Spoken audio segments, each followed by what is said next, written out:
September 12వ తేదీ 2025 సంవత్సరం శుక్రవారం.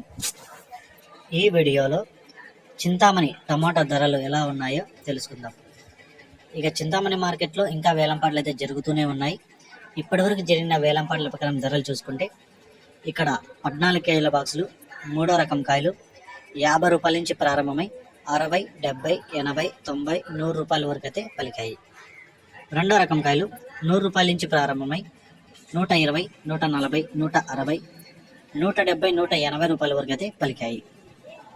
ఒకటో రకం కాయలు 180 రూపాయల నుంచి ప్రారంభమై 190, 200, 220, 230, 250 రూపాయల వరకు అయితే ఒకటో రకం కాయలు పలికాయి. చింతామణి మార్కెట్లో టాప్ రేటు 270 రూపాయలు పలికింది. 270 రూపీస్, 270 రూపాయలు. ఇలాంటి అప్డేట్ కోసం ఇప్పుడే మా ఛానల్ని సబ్స్క్రైబ్ చేయకుండా చూసేవాళ్ళు ప్లీజ్ సబ్స్క్రైబ్ చేసుకోండి, అలాగే ఒక లైక్ చేయండి.